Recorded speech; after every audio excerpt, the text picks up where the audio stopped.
During our first mission to the Philippines, we were introduced to Ernie and Shirley Fable, who created this rescue centre to receive abandoned babies and care for them and arrange adoption to families all over the world. He raised you out and taught you these things and dragged you by the scruff of the neck and pulled you through the mill, and you've been blessed with 100 children nearly. How many children is it really? You can look at the moment.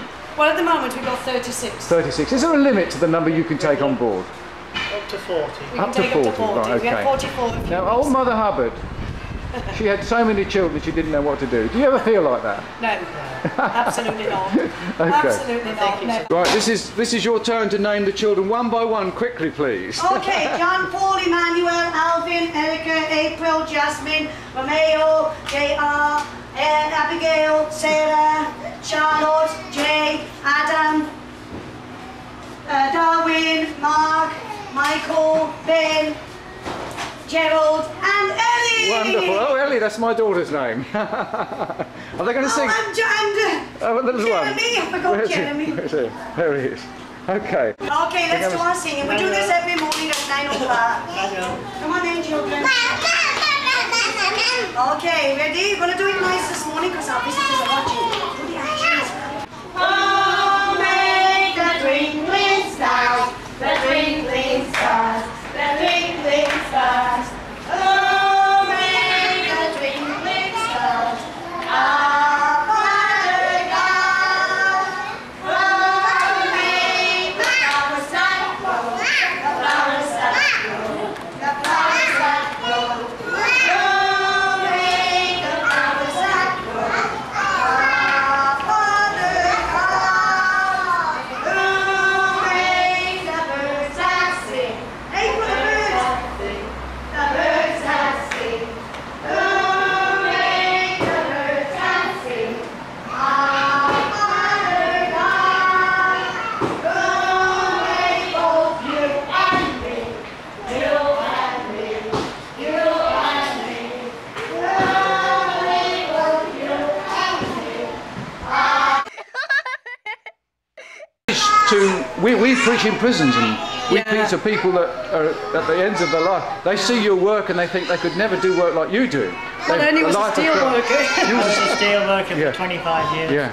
And Shirley worked in cake shops and laundry. Really? We're just ordinary everyday people who God has chosen to live in the Philippines. Brilliant. So God's chosen you to come here and do this work. Absolutely. Can you give us a brief words of encouragement for people that are going to hear this video about their lives, what God may call them to? God will call you any time, any day, any moment of your life. Just drop everything and go because He'll never fail you. Right. We left 3 daughters behind in England and God told us He'd take care of them. We now they're grown up with 4 grandchildren and we never worried about them being left. God's taken control. So would of you our say that lives. the good news of salvation to you two people was the power of God in your life? Definitely. The change of our life. Changing your life. The change of our life. Overnight change. Overnight change. Overnight change, Straight away, no little bit by We bit. gave our hearts to Christ and said, you're in control because we can't do it anymore. Yeah, great We can't stuff. do it. What we do is no good anyway, so if God Brilliant. does it, it's perfect. What our lives were, we're ordinary people. Yeah. Sometimes people think they cannot use ordinary Yeah, people yeah. or people who have been in sin. Yeah. People sometimes think that they can never be used. Right. We were the people that God chose to use. We opened the church, we closed the church, we cleaned the church. Wash the toilets out. So, God chose you. Were you as helpless as this little girl when she was chosen and selected to come here? Most definitely. Definitely, So- because we're all full of sin and we're helpless babes. And He does good works, yeah? And we praise His name. Absolutely. Well, that's brilliant. Absolutely. That's lovely. That's lovely. That's lovely. Now, let me just bring your wife's name again is? Shirley. Shirley, what I'd like you just to quickly come and tell me. Now, just share with me the good news that you received this week about the adoption, please. Okay. Tell us the good news. The excellent news that we received this week is that we've got the first adoption to Ireland Yes. ever in the Philippines. Is this Southern Ireland or Northern Ireland? Southern Ireland. Southern Ireland. Southern right. Ireland. The minister was here last week. Yes. Actually signed the documents to yes. say that adoptions could take place in the Philippines. So this is the first time ever from this orphanage? Yeah. First one ever from the Philippines. Really? For the Philippines? This is good We news. just signed a contract. Well, you see, I think This we is all... history. It is history for the We're Philippines. making a history. Has this been recorded and spoken about in the newspapers yet in the Philippines? Yet? No, not yet. No. Well, maybe not in the Philippines, but maybe not as important. Ernie, where do the children come from? They usually come from hospitals, social welfare, or mostly that. How do they end up in these places? Because they've been abandoned on the street, Really? or they've been abandoned in the marketplace, Yeah. or they've just been left in hospital. So what sort of age are they when they come here? Sometimes newborn. Newborn babes? Yeah, we had Katie. Katie's down there. She was back in a vacant lot. Really? Let's just newborn. see if we can see Katie. Where is she? Over the back there? You'll have to go over there. She's in the back there, marks that crowd there, yeah? There's Katie. Where was she found, Ernie, again? Tell me In a again. vacant lot, Yes? in just wasteland. Really? They see a lady, somebody see a lady drop something in the grass. The cords were still attached, so it was a newborn baby. The umbilical cord was still attached as she was Yeah, dropped? yeah, the cord was still attached. Yeah? So we knew it was newborn. Yeah? And she kept, that was in the morning. Yeah. Social welfare telephoned us. Can we accept another child? Yeah. Katie Fable. And this is Katie. This This is Katie Katie. Fable. She's actually got our name because she had no name. No name. So Fable still is had no the cord. So she was chosen by God Yes. to come here. Absolutely. Absolutely. She was found, it was a miracle she was found because the people who found her thought the mother was just throwing away garbage, rubbish. And they went to check it because they wanted to get money out of the rubbish. Yes. And they found the newborn baby still with the cord attached. Uh-huh. And so she hadn't got no name, so we named her Katie Fable. Katie That's our Fable. name. That's our family name.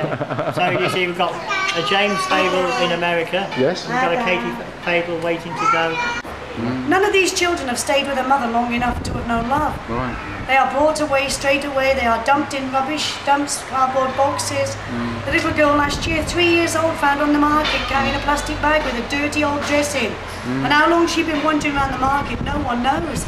She's been here a year now, and the transformation in that child already is evident to be seen from her first photograph to what she's like today.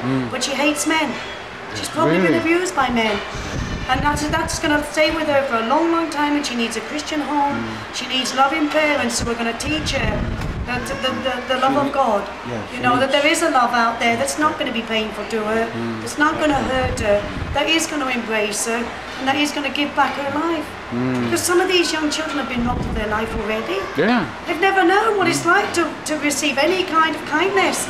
Some of them have got marks on their body, which we know are physical marks. They've been abused. Well, how much more are the mental scars, the emotional scars? And that's what we want to mend. That's why we want them as young as possible. Yeah. In a way, so we can mould them. Mould them into institutes, because you get the love of God as soon as you walk through the door. So therefore, the staff and everybody have got that Spirit of God that's floating in the air. And that's what makes it so different We've to an got a institute. couple in our church. Yeah. We're in Nairobi, taking the children off the streets Yes. of Nairobi. Yeah, well that's what we want to do. That's why we have babies, because we want to get them before they get on the streets. That's it. If you don't get them before the age of 3, they are on the streets, and to get them off the streets is so much harder. If we get them as newborns, our youngest was 2 hours old, Really? and if we get them as newborn babies, they'll have known the love of God right from birth. They'll have never been on the streets, they'll have never had to beg, so they never have that worldly spirit in them in a sense. Yes, they're sinners.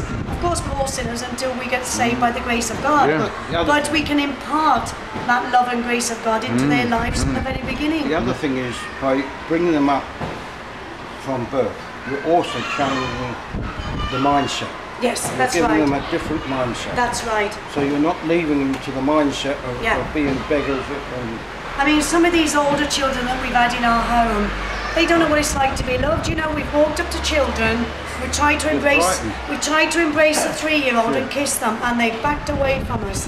The fear of man is already in that little life, and we have to break down that fear and give them the fear of God and not the fear of man. Yeah.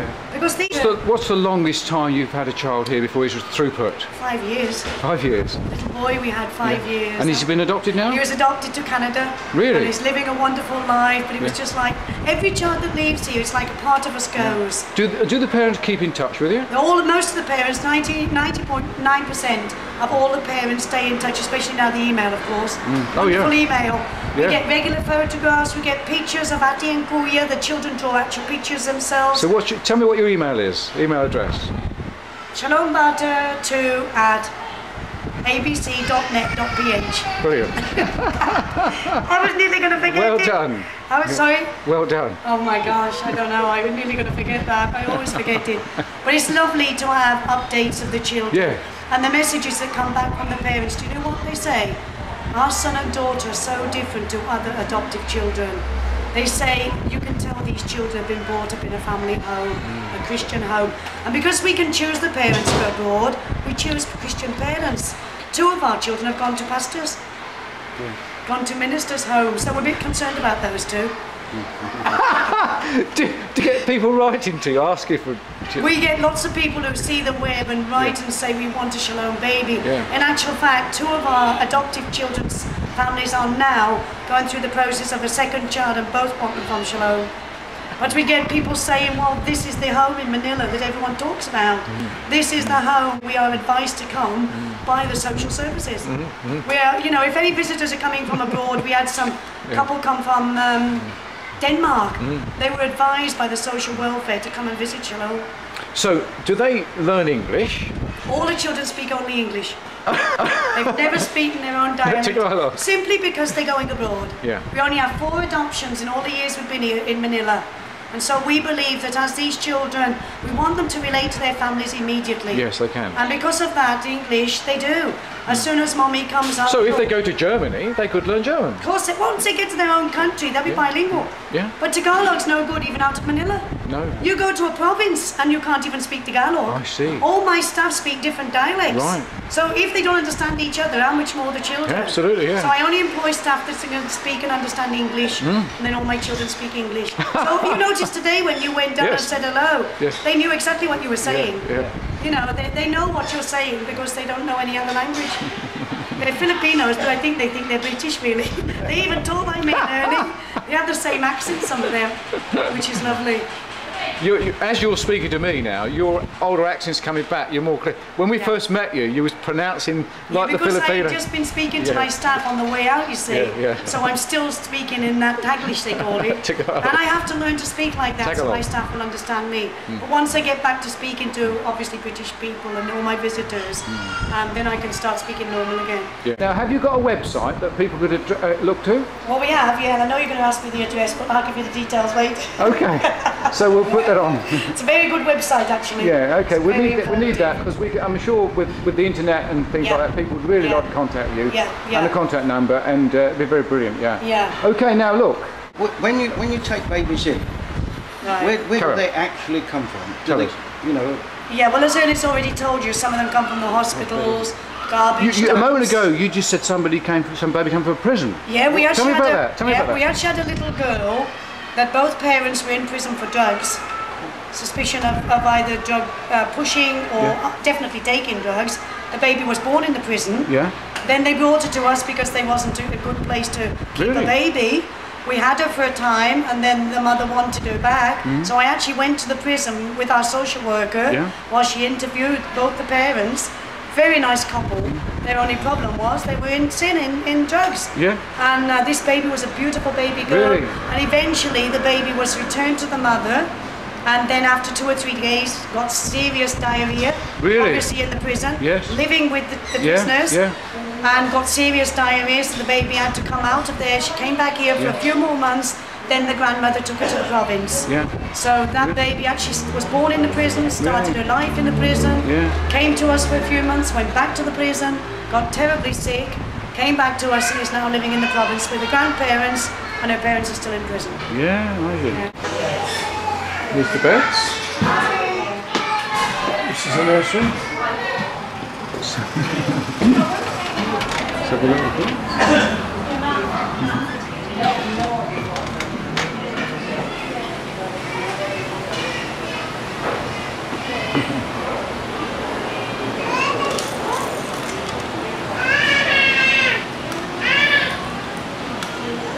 Little baby sleep. These little children.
at the same time, discipline. You know, if they don't do the devotion, well, they'll get excited. But if they don't do the devotion, they'll have a drink and not a biscuit. But if they don't sit down, they don't even get a biscuit. And they know that. Lunchtime's the same, they sit at their table, and they know if they mess about with their food, Discipline at that age is the best thing in the world. Well, it's good because we've just had a... The more you talk about it, the more you'll receive it. Amen. We've just had a child on Monday adopted to Canada, 5.5-year-old girl from Canada. On Thursday we had an American couple who've been adopted to the US. And then on Monday we have a child going to Ireland. And then in 2 weeks' time Robin's going to Netherlands. And then at the end of the month, beginning of October, little Ellie's going to England.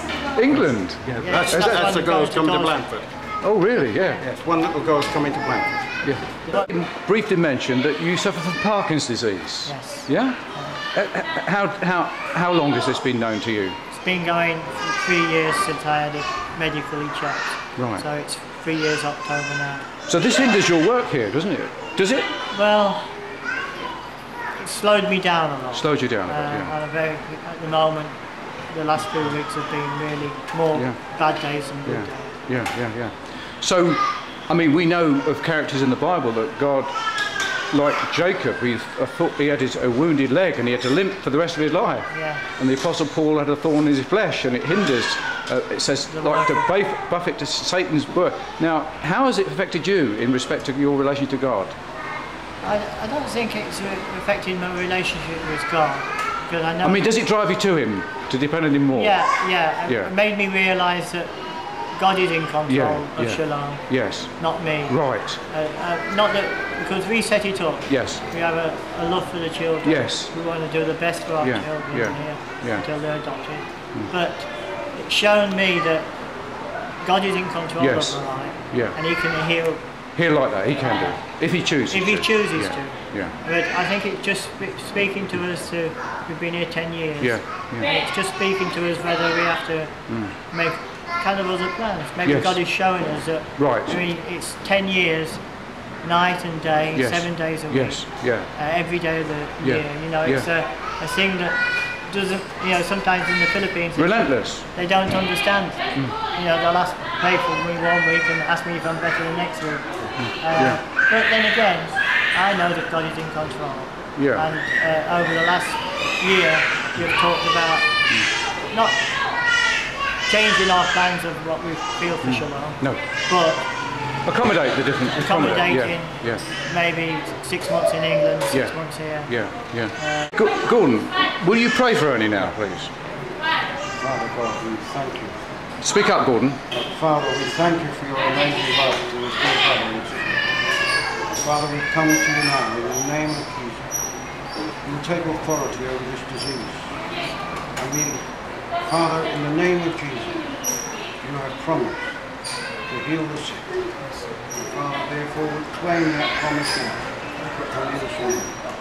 Father, by your love and grace, the power and authority invested in your people through the Lord Jesus Christ and the blood of His cross, Father, we come against this sickness and we declare by His stripes you are healed. Father, in Jesus' name, this disease must go now.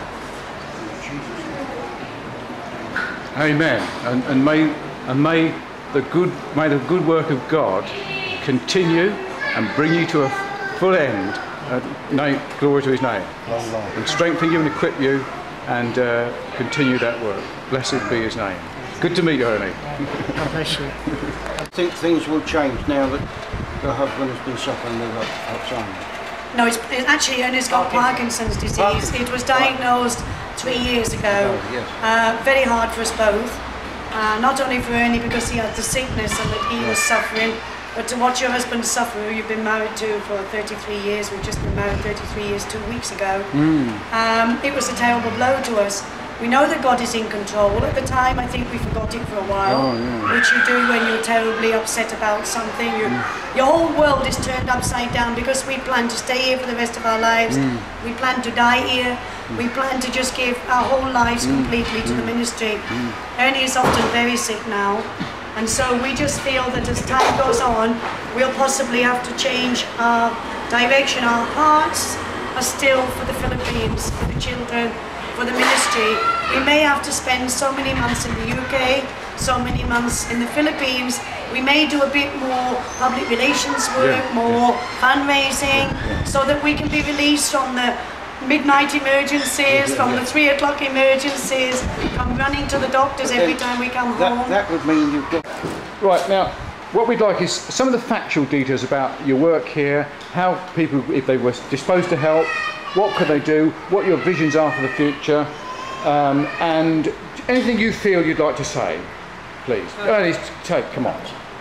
No, go ahead. You know, Ernie, you come on. You have to ask him a question. Ernie, right, we're going back to England, and we'd like to know, is there any way that people in England could help, or any other countries we go to? What would you like, how can they help you? Oh, okay, he wants me to do the talking, so... Go on, then, okay, so if people say to us at the moment, what type of things do we need? We are very, very blessed with material items. We have many clothing, and particularly we have many strollers, and material things are given on a regular basis. That's where the Filipinos here are very generous. They will donate those kind of things. And food also, but our particular need right now is actually more of a financial need to continue to run the home in the highest standard that we This is, would you call it ongoing daily costs? Yeah, I mean, it's like you said, the daily bread. Daily bread. It's just to feed the children, to be able to buy them fruit, and they eat the same food as we eat, so we know their diet is a good diet, because whatever's good enough for the children, we eat the same. But we like to be able to buy them regular fruits. Fruit isn't cheap here in the Philippines, especially when you're feeding so many children. They take 2 snack meals a day, so that's a lot of biscuits and bananas and stuff like that. Now what about... So we work through Shalom Christian Ministries. They're based in Leamington Spa. What's the address, please? Have you got paperwork for that, please? Yes, we've got paperwork. We'll take the paperwork then, yeah, you can take the paperwork. But they're our organisation, registered charity in England. They send out our finances. We also do a sponsor baby scheme. Oh, good. And this is a good scheme because we don't put a limit of any particular price per child, so school children can do it. Good, yeah. You can send us as much as 10 pence a week, and pence, not pence. Or you can do as much as £1 a week. Really? And we also have a baby bottle filling scheme, yes. which people put their loose change into a baby bottle, and when the baby bottle is full, they not only donate the money, but they donate the baby bottle. And that's very popular in the UK, and we also have a contact address if anyone would be interested in doing that. Obviously, God's called you to... The evidence that God has called you to this is the fact that it's working, and God's blessed you, okay? It's a good place. Now, it would seem to me that you might be able to help other people that want to do this in other countries. Oh yeah, I mean, we're very, very keen to have volunteers to come out. Yeah, and to train them? And to train them and to give them the benefits of knowing what it's like to run a children's home, a good children's home, to know exactly how to go about it themselves, but also to help us at the same time. So we encourage... There we are. Well, here's the office. This is the cybernetic room. See what we've got. There's a picture of all the children. Let's have a look. I suppose we can count them actually. We'll try and just explode in on these. Here we have it, look at them. Children. Biscuits, huh?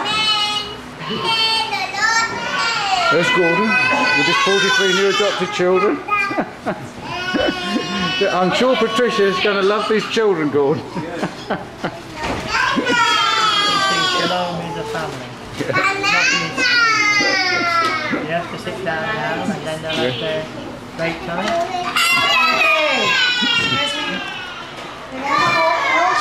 So this is a family home? This is a family home. Not Shalom, Shalom. The family home. It means peace, yes, wholeness and complete. Yes. Yes, and that's what we want for our children. Yes. Lovely. A complete life, Yeah. a whole life, and a peaceful life Yes. in a new family. Absolutely. Yeah. Brilliant.